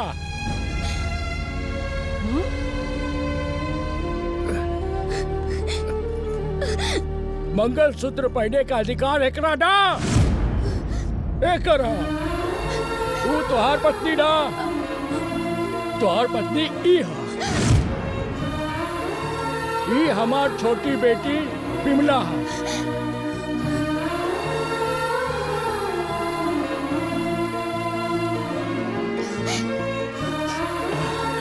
अरे जन कमला के रूप में नकली सेनूर लगा के अपन बहन के घर सवारे आए रहे। तो हर जगह हम जाए का? हाँ विजय, नकली सिंदूर लगा के।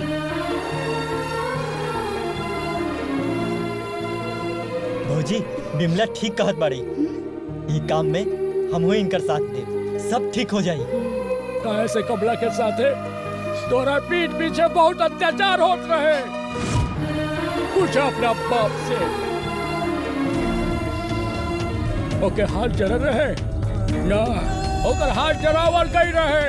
दिन रात ओकरा के सतावल और मारल पिटल जात रहे। तू अपन धर्म निभौलस बेटा। पूछो अपना बाप से, ई लोग से, ई लोग अपन धर्म निभौले।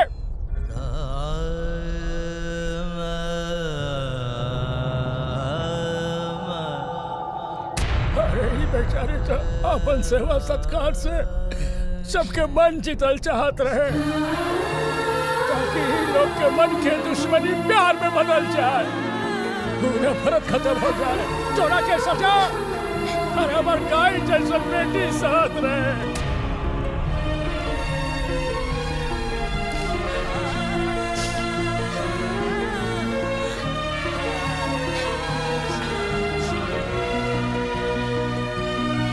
कमला, तोरा साथ हमरा पीठ पीछे इतना कुछ हो गई और तू हमरा से कुछ भी ना कहलू। अरे कैसे कही? अगर ये कह दे तो तोरा घर में, पूरा परिवार में दुश्मनी ना फैल जाए। अरे तो विजय के भी कसम दे के मना कैले रहे, फिर भी विजय और बिमला मिलके प्लान बनैलस ताकि तो हर परिवार समझ जाए।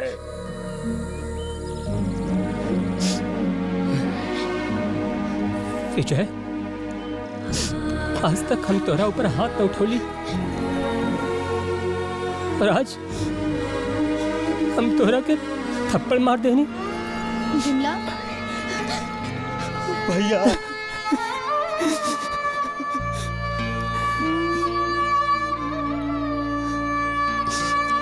भैया भैया अपना लक्ष्मण पर भरोसा ना रहल का। ये भौजी के तो हम कभी भी माई से कम ना समझनी, फिर भी ऐसे कैसे सोच रहा भैया, कैसे? हमरा के माफ कर दे भाई। ना भैया, हमरा से बहुत बड़ गलती हो गई। हमरा के माफ कर दे भाई। ना भैया, माफी मांग के हमरा के पापी मत बनाओ भैया, पापी मत बनाओ।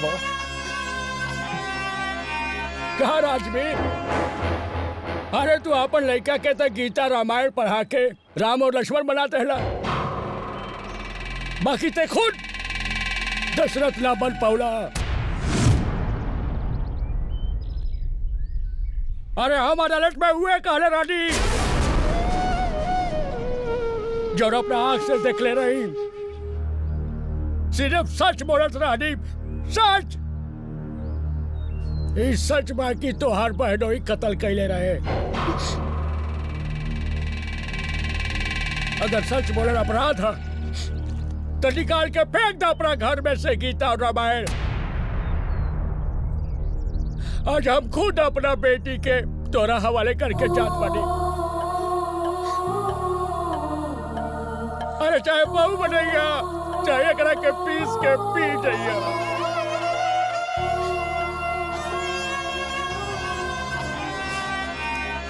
ना बाबूजी, ना, अभी हरगिज ना होई बाबूजी, हरगिज ना होई।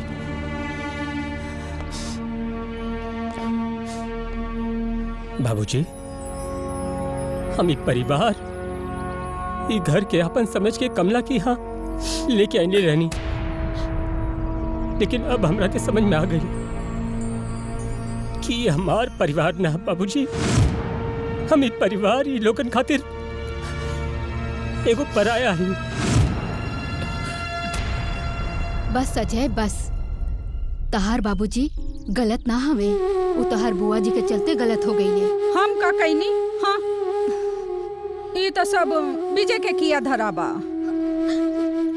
उहे ते घुसत रहे कमरा में। बस भाई बस, अब चुप रहिया। उस दिन कमरा में विजय भैया ना सुनील आए रहे, सुनील हमरा से मिले खातिर आए रहे, और बिमला वो तो हमारी इज्जत बचाए खातिर सगरो इल्जाम अपने कपार पे ले ली।